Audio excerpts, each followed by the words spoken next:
घरात ठेवलेले पैसे घेतल्याच्या संशयातून मुलानेच वडिलांची हत्या केल्याची धक्कादायक घटना उचत तालुका शाहूवाडी येथे घडली आहे। दत्ताराम संभाजी केसरकर वय 83 असं मृताचं नाव आहे।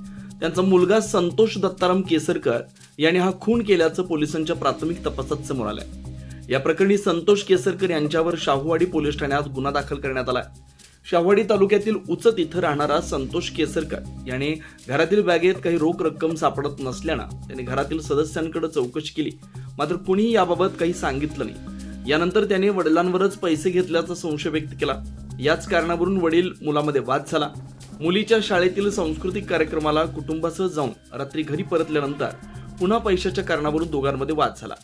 त्यावेळी घरात दोघे असल्याचं सांगितलं जात आहे। रागाच्या भरात संतोषाने घरातील लोखंडी वरवंट्यानं वडिलांच्या डोक्यात वार केला। डोक्याला गंभीर दुखापत होऊन मोठ्या प्रमाणात रक्तस्राव झाल्यानं दत्ताराम केसरकर यांचा जागीच मृत्यू झाला।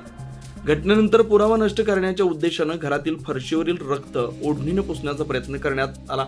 दरम्यान आरोपीची पत्नी घरी आल्यानंतर हा प्रकार उघडकीस आलाय। तिने तात्काळ शाहूवाडी पोलिसांना माहिती दिली। घटनेची माहिती मिळताच पोलीस निरीक्षक विजय घेरडे यांच्या मार्गदर्शनाखाली सहाय्यक पोलीस निरीक्षक अतुल सोनणे, सहाय्यक फौजदार संभाजी कोगेकर व पथकानं घटनास्थळी जाऊन पंचनामा केला। संशयित संतोष केसरकर याला ताब्यात घेऊन चौकशी केली असता त्याने गुन्ह्याची कबुली दिल्याचं पोलिसांनी सांगितलंय। मृतदेह शवविच्छेदनासाठी मलकापूर ग्रामीण रुग्णालय इथं पाठवण्यात आला। पुढील तपास शाहूवाडी पोलीस करतायत। महासत्ता लाईव्हसाठी शाहूवाडीहून नथुराम डवरी। अशाच ताज्या अपडेटसाठी महासत्ता न्यूजला सबस्क्राईब करा।